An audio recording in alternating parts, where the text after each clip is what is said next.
sama. Kristen, Quran, sama. Mulai masuk nih ke NU, dia merusak NU sudah. Jenggot boleh panjang, tapi gobloknya nggak selesai. Lu yang goblok. Kalau hanya mengandalkan Islam tuh gamis, Islam tuh sorban, Islam tuh jenggot, persis Abu Jahal.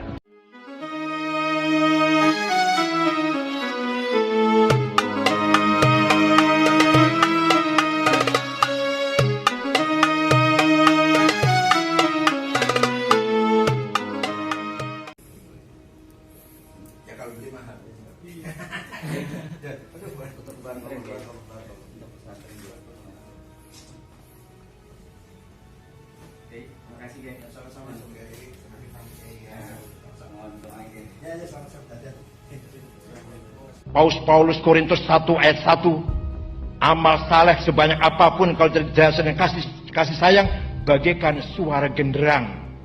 Itu Paulus itu, Korintus 1 ayat 1. Kalau di Quran, habaan mansuro. Kita hidup kalau tanpa kasih sayang bagaikan debu yang berterbangan, tidak punya nilai. Sama, Kristen, Quran, sama. Anunya sama. Kitab sucinya tuh nilainya sama, manusianya yang nggak sama kadang-kadang. Sama, Kristen, Quran, sama. Anunya sama. Kitab sucinya tuh nilainya sama, manusianya yang nggak sama kadang-kadang. Kristen, Quran, sama. Anunya sama. Kitab sucinya tuh nilainya sama. Saling tolong. Peran agama harus kita pegang.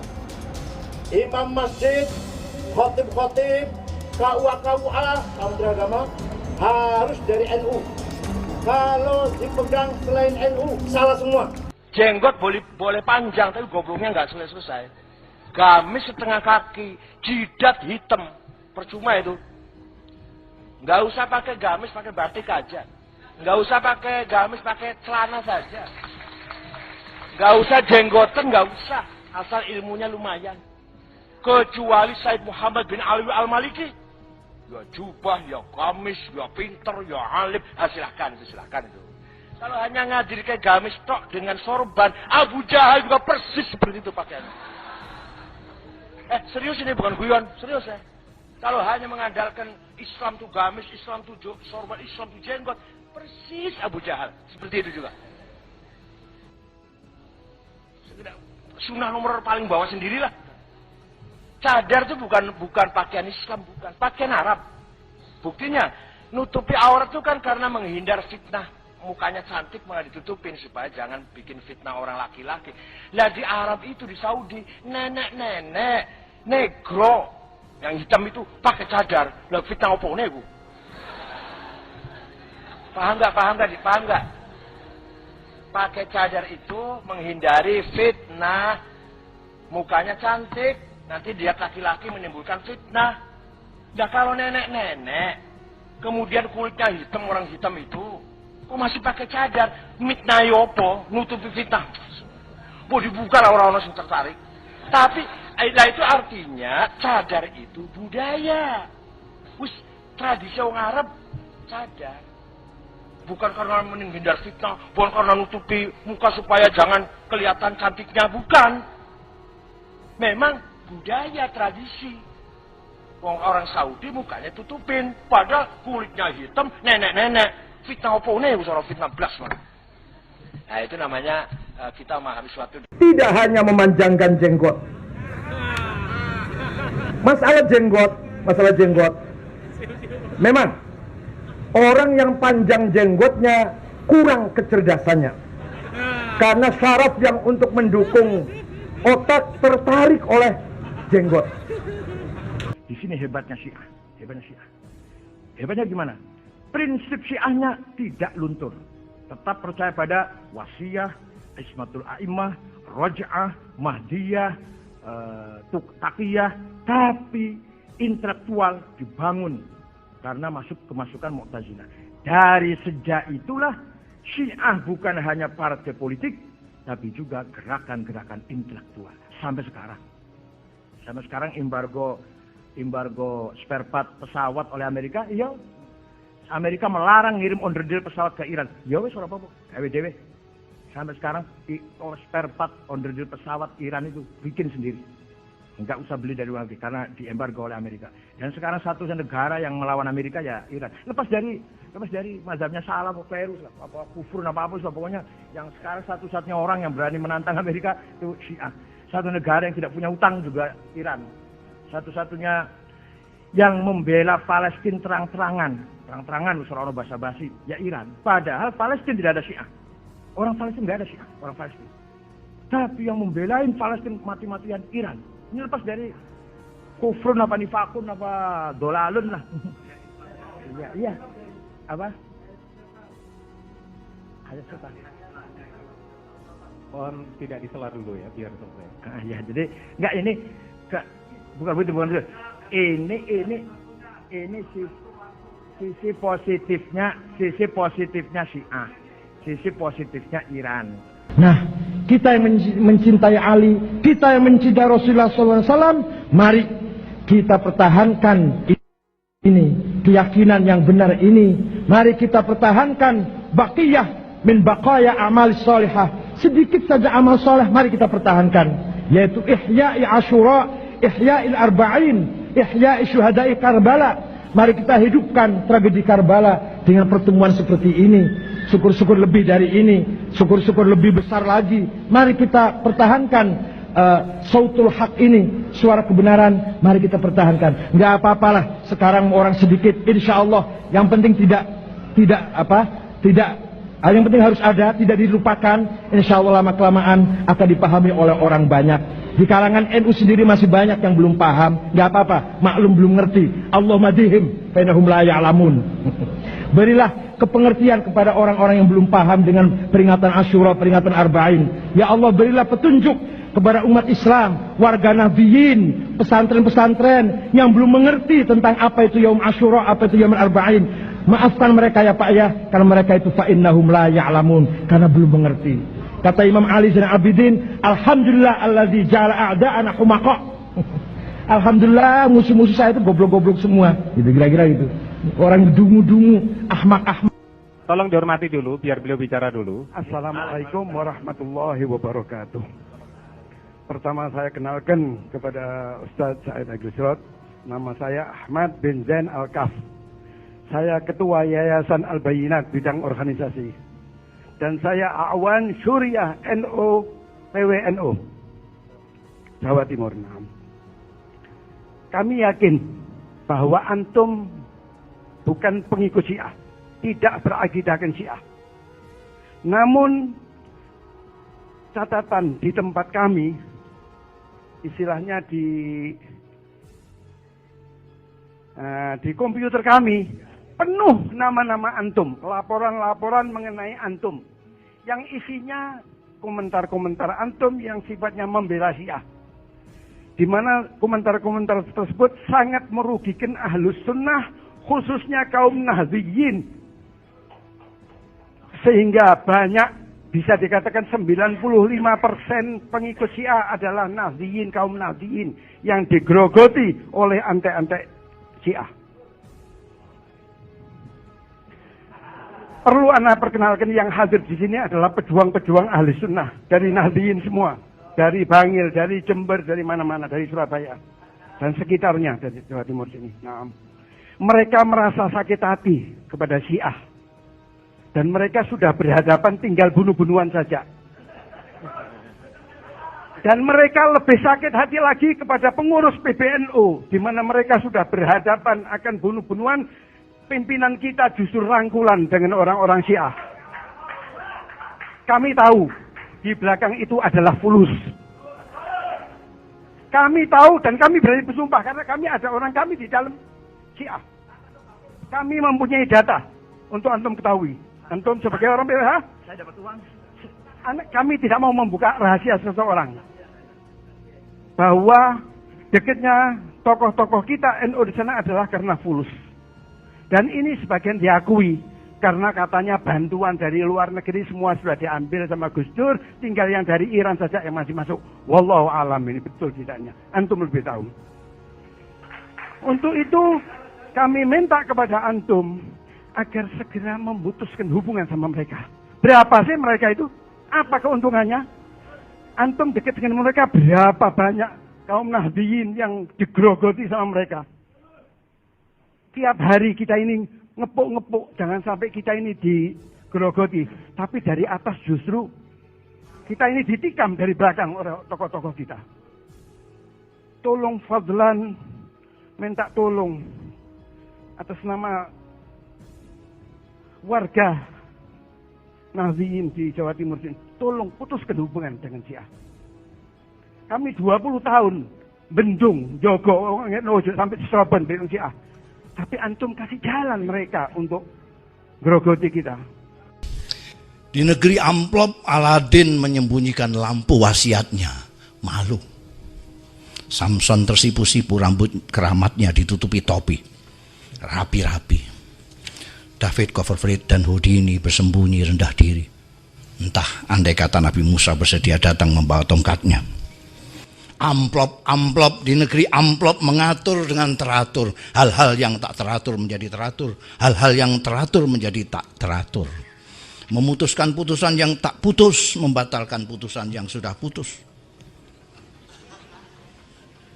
Amplop menguasai penguasa dan mengendalikan orang-orang biasa. Amplop membeberkan dan menyembunyikan, mencairkan dan membekukan, mengganjal dan melicinkan. Orang bicara bisa bisu, orang mendengar bisa tuli, orang alim bisa nafsu, orang sakti bisa mati. Di negeri amplop mengamplopi apa saja dan siapa saja. Belakangan muncul lagi, saudara, Ketua Umum Ormas Islam yang terkenal sebagai Ormas Ahlus Sunnah wal Jamaah, Ormas Islam terbesar di Indonesia, seenaknya berceramah dalam satu kesempatan. Apa dia katakan? Jenggot itu budaya Arab. Siapa yang piara jenggot itu tidak cerdas. Makin panjang jenggotnya, makin goblok dia. Masya Allah, ngawur tidak? Ini yang bicara Profesor Dr. Kiai Haji, Ketua Umum PBNU, saudara. NU itu Ahlus Sunnah wal Jamaah. NU itu didirikan oleh almarhum Hadratus Syekh Kiai Haji Hasyim Asy'ari rahimahullahu ta'ala atas dasar akidah Ahlus Sunnah wal Jamaah. Betul?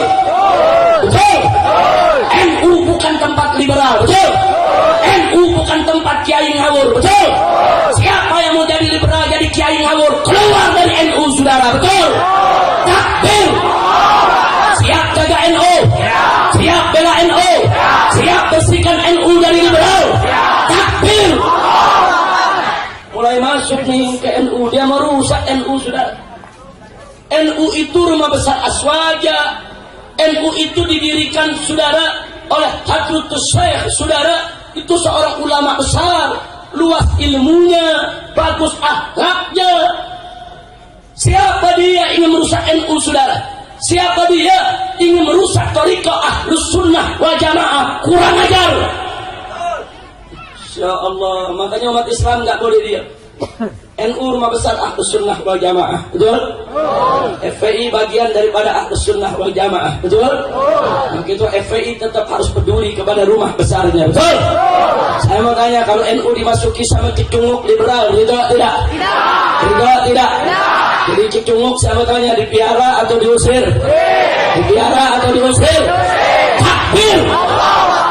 Sallu ala Nabi. Ini dia yang lagi ramai sekarang nih. Ambil Islamnya, buang Arabnya. Ambil Islam, buang jenggot. Mengapain jenggot kita piara? Itu adat Arab, itu budaya Arab, itu bukan ajaran Islam. Jenggot dipanjang-panjangin, makin panjang jenggot, makin goblok ente. Capek deh. Sudah. Dalam mazhab Imam Syafi'i, jenggot memang tidak wajib. Hukumnya sunnah. Tapi dalam beberapa mazhab yang lain, jenggot itu wajib. Terlepas daripada perbedaan pendapat, Memanjangkan jenggot itu, saudara, tidak lain dan tidak bukan merupakan ajaran Nabi. Nabi yang ajarin, Nabi yang suruh umatnya, saudara. Dan nggak sampai di situ, Nabi mengamalkannya, saudara. Nabi pakai jenggot. Jadi kalau pakai jenggot itu goblok, berarti Nabi goblok dong. Astagfirullahaladzim. Kurang ajar tidak? Kurang ajar tidak? Kurang ajar tidak? Ternyata yang ngomong begitu bapaknya pakai jenggot. Berarti bapaknya sudah. Dan kita punya fotonya. Dulu dia ini sekolah, saudara, di Ummul Qura. Dulu kuliahnya di Ummul Qura di kota Mekah. Nah waktu dia kuliah pakai jenggot, berarti saat itu goblok.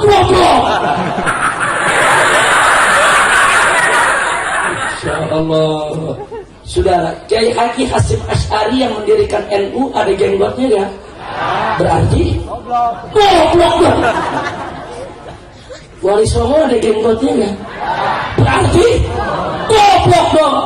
Bukan Wali Songo yang goblok, bukan pendiri NU yang goblok, lu yang goblok. Betul? Betul?